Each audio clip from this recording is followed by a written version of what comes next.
This is IMT News. Look, thank you very much. And if I can say a big thank you to the General Secretary for that very warm welcome. Assalamu alaikum to you all. And a big thank you for the opportunity to join your very special virtual gathering get-together this evening.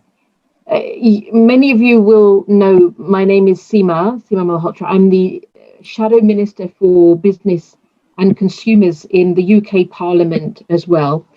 I am a Labour Party Member of Parliament and have as one of my areas of interest supporting business and economic growth as well.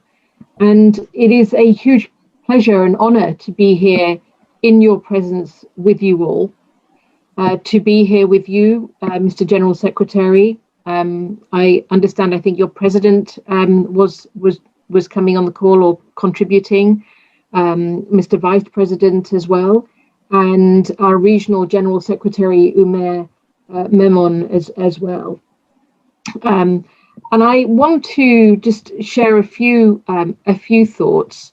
And firstly, to thank you for your work, for the mission, for the goals of the International Memon Society, which I was very pleased to hear about from Regional General Secretary Mr. Memon, who is in my constituency. Perhaps I can just say a few words about Mr. Memon and by extension also his wonderful family.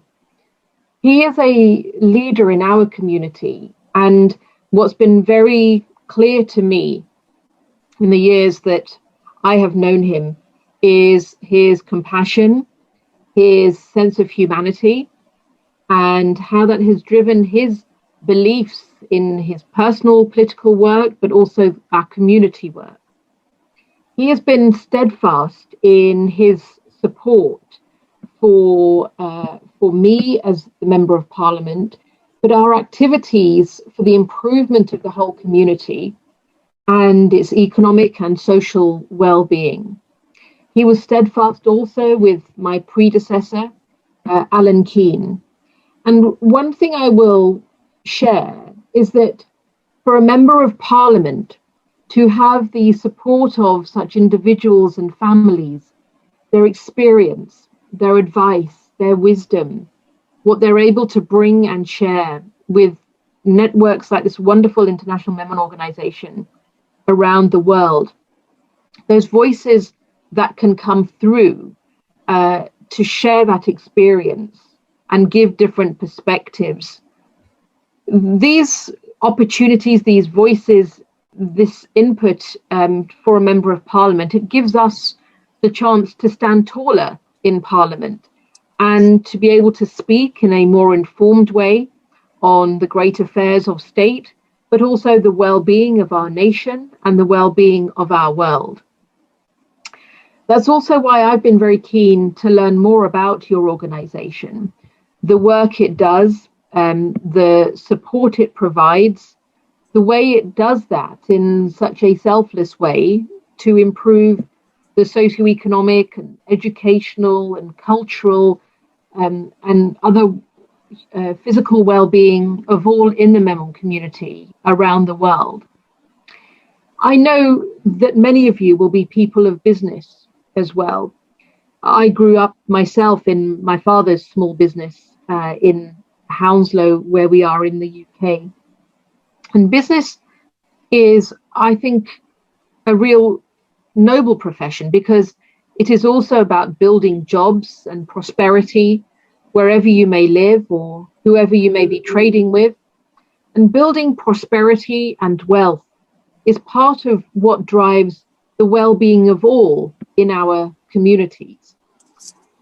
Now, I say as well that when we talk in Parliament and talk in our different events, for me, the Labour Party is the party of business. It's been a bit of a journey over the last few years. We've had many changes. But from so many I talk to, and I deal with business, all different sectors, manufacturing, small businesses, hospitality, technology, finance. Every day I'm talking to different businesses.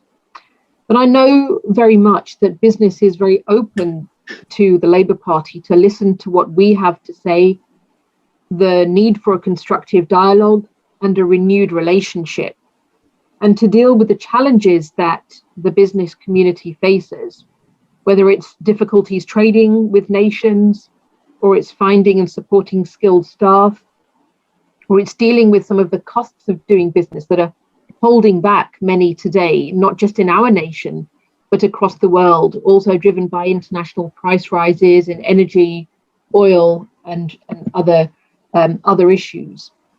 But the reason why this is important is because no government, whatever its party, can achieve its goals, social goals, without working with business. And in the UK, you may be surprised to hear that 82% of our workforce across the country works in the private sector. So the well-being and support for business has got to be a priority for us and for our country. And all too often, I see the importance of the links between nations, between Britain and India, between Britain and Pakistan, between India and Pakistan, between Britain and America, between our European friends and allies. Economy and business is what often ties our nations together and builds those economic bonds around which we can also strengthen our social and cultural links. But I do want to make one mention of the times that we're in, because we do meet at a challenging time. I'm sure that for all of us, Ukraine is very close to our minds. And this week we had in the UK Parliament an address by the Ukrainian President Zelensky, a historic occasion, when he addressed members of the House of Parliament by video link into the chamber. But on that day as well, one of the most powerful moments of my week was also listening to women members of Parliament from Ukraine. They addressed a number of us as women MPs who are involved in the Interparliamentary Union.